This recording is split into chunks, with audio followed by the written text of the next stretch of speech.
How much salt should you add to your water softener? It's a good question. I get that question often.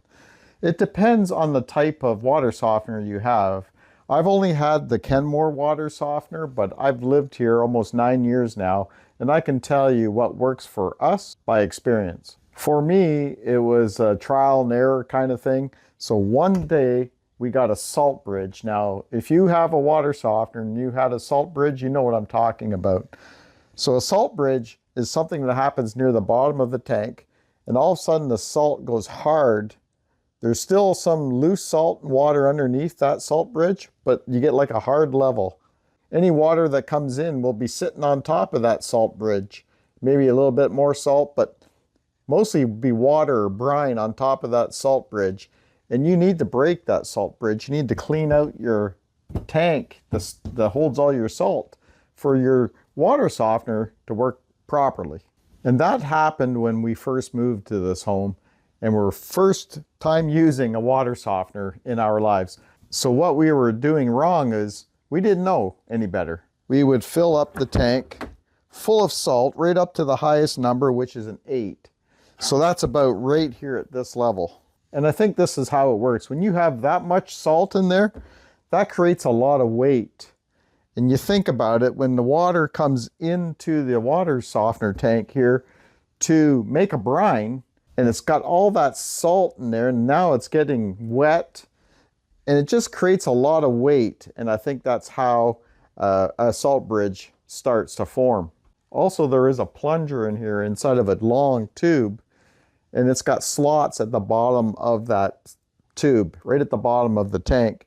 And salt will harden up in there too, and you got to watch that. But we're getting off topic. So what I've learned through trial and error is I do not fill the tank full of salt. I will just put in one bag, which usually brings me under the number 4 level. Now remember, this holds up to the number 8 level, so I'm just under number 4 now, all the time. And that's what, 1 bag of salt. To fill this, it would take me 2 bags of salt. And it has worked perfectly ever since. We haven't had any salt bridges. One time the salts did get caught in the slots of that tube down at the bottom, but that's going to happen once in a while.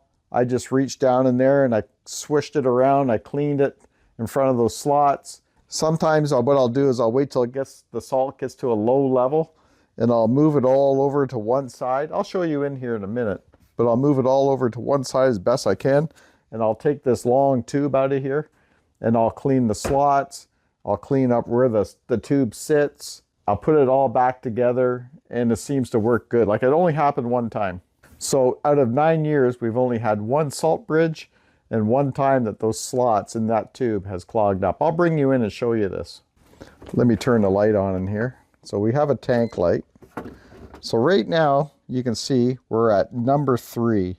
I just added a bag of salt to this about 2 weeks ago, and we're still at number 3. I'll wait till it gets down to just under number 2, and I'll add another bag of salt. But salt can go to this level here. That's pretty high. And here's the tube I'm talking about. So it can go up to this high, and that's when you get all this extra weight. And they say that's when a salt bridge will form. It's just too much salt. And down in here is the plunger I'm talking about. So just a quick tip, if you ever do get a salt bridge in here and you see water sitting on top of your salt, well, no, I shouldn't say that, because some water softeners, I think it's normal for water to sit on top of the salt, which I don't understand, because the water should be below the salt level, I would think, in order to make a proper brine. And I have never seen the water level sitting on top of my salt. Only time that happened was when I had the salt bridge.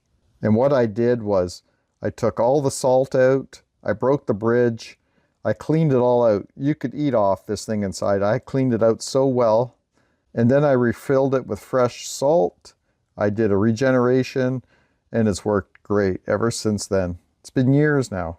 Also, sometimes you'll notice that your check salt level light will come on. That's just because you have it below the level that you had set it at. Like, you can change this level. Like, there's a level 5, 6, 7, 8, and then we're back down to 0. They're number 1 now. You see the check salt level light is on. Don't worry about that. Nothing bad is happening. All you have to do is just put it there, higher than what the salt level is, or what the salt level exactly is, and that light will go out. Always keep a bag of salt on hand, because eventually you will get down low. And like I said, I go down around level 2 or just below level 2, and that's my indication to add salt to the tank. I never let it go any lower than that, because if it goes lower than that and it does its thing in the middle of the night, like I have it set for 2 a.m. for water to go through this to generate, if it's below that level of salt that's way down there, then water will sit on top of the salt and it will not make a proper brine. So I always want to make sure that that salt level only goes to about just under 2, and then I add more salt to it. So again, that's just from my experience how my water softener has been working. Like I said, we've been here 9 years now. We've only had one salt bridge, and it's still working very well. We've had a couple other issues. I got videos for that too. I'll put up the left here at the end of this video. And apparently these things only work about 8 years, 9 years. And like I said, I've been here 9 years. This water softener has been here a lot longer than we have. So I imagine we'll have to replace it at some point soon. But as for now, it's working great. Again, don't forget to check out my other water softener videos here on the left. And I want to thank you for watching. We'll see you on the next video.